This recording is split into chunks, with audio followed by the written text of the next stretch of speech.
खुलुमबाय लोगोफोर, नोंथांमोनखौ बयखौबो बरायबाय। बोथोरा गोजां बोथोर बायदि जाफिनदों।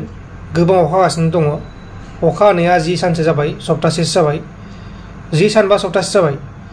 दा क'क्राझारावबो दैबाना जादोंनो आरो गुवाहाटियावबो गुबुन गुबुन जायगाफोराव दैबाना जादों। दा बे दैबानानि सायाव भिडिअ बानायाखै आङो। दिनै जाहैबाय दैदेन औवारिया गावखौ पुलिसनि आखायाव गथायदों। दैदेन औवारिया पुलिसजों हमजादों बा दैदेन औवारिया गावखौ गथायबाय। नाथाय गुबुन सानै अनिल नार्जारी आरो सुबर्न आरो अनिला दासिमाव हमजाथ'वाखै बा बिसोर गावसोरखौ गथायाखै। सिगां दिलीप बेथ' फार्स्टआवनो हमजाखाबाय आरो गुबुन साथामा खारखुमादोंमोन। खारखुमानायफोरा बे साथामानोमोन। नाथाय दिनै दैदेन औवारिया गावखौ पुलिसनि आखायाव गथायबाय आरो बे निउसखौ दानि बावैसो मोन्दों आरो बेखौ माखासे मानसिफोरा दैदेना गावखौ गथायसिगोन होननानै बुंखादोंमोन मैयाफोरनो। दा बेयाबो मानसिफोरा मिथिदोंमोन। दा बे दैदेन औवारिया गावखौ गथायबाय आरो दा बेखौ पुलिसा हमनानै कर्टआव लांबाय। नाथाय गुबुन सानै अनिल आरो सुबर्नआ दासिमबो गावसोरखौ मानो गथायाखै?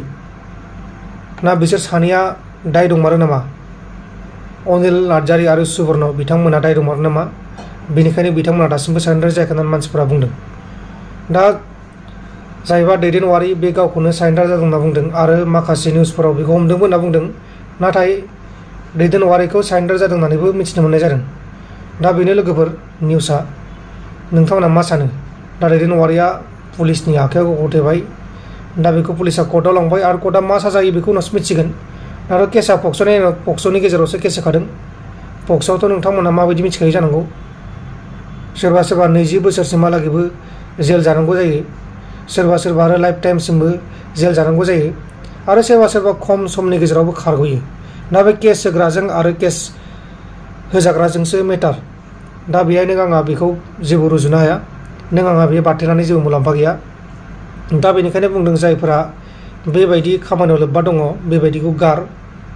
बेबायदि खामानियाव लोब्बा थाबा गोबां बदनाम जायो। दा नुवाखै नै, दा बिथांमोना फेमास जाफुंदोंमोन।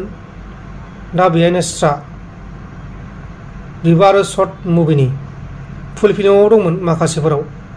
नाथाय दा बिथांमोना फेमास जाफुंनायावनो दावखोबाय थानाय समावनो एफाजों दानख्लाय जाबाय। दा बिदिबो जायो। दा बिदिनो गोबां जोंनि बर' एक्टरफोरा बिदि केसाव गोलैनानै दङ। सोरबा माखासेफोरा, गोबां नङा, माखासेफोरा गोलैनानै दङ आरो माखासेफोरा केसखौ गेलेखांबाय आरो माखासेफोरा देरहाबाय। माखासेफोरा दा गाव गावनि न'आव दङ। नाथाय बे नङा, जायफोरा बेबायदि खामानियाव लोब्बा दङ बेखौ ज्राब गार। बेबायदि खामानिखौ दा माव। केस होजानाय खामानिखौ मावनाङा। बेबायदि आरो हिनजाव मानसिफोरजों बिदि सोमोन्दो लाखिनाङा। नङाबा ओरैबायदि गाब्र'गोन। नुवाखै मायदि गाब्र'खो? दा बे हाबा जाखानाय गोजा। दैदेन औवारिया सुबर्न हाबा जादों जायाखै बेखौ मिथिया। जायखिजाया अनिला हाबा जाखानायमोन। नुवाखै नै संसार गोनांखौ मायदि गाब्र'होखो? दा बेनिखायनो हिनजावफोरनि जेसेबां हागौ एसेबां गोजानाव थानांगौ। दा गावबागाव हिनजावखौ गावबागाव हिनजावजों था, नाथाय गुबुनजों बेबायदि सोमोन्दो लाखिनायखौ गार। नङाबा माबायदि थांनांगोन नै नुवाखै होनबा?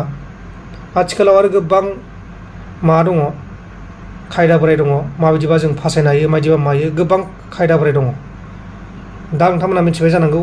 बेनिखायनो जायफोरा ससियेल मिडियायाव थायो, जायफोरा ससियेल मिडियायाव थाया, जायफोरा साख्रि दं, जायफोरा जायखिजाया जियानो जा गासिबो आरोना, गासिबो जोंनि बर' रायजो राजाफोर नोंथांमोना सांग्रां जा। आइजोफोरनिफ्राय बा हिनजाव मानसिफोरनिफ्राय आरो गुबैयै बैसो जायै हिनजावसा गथ'फोरनिफ्राय गोजानाव था। बिसोरनि गोजानाव थाथार आरो आइजोफोरनिबो गोजानाव था। नङाबा मालानि समाव मा जायो जेबो पात्ता मोना। दा बेनिखायनो आं बुंबाय। अब्ला लोगोफोर भिडिअ बेखिनियानोमोन। एसेनोसै, बाय बाय।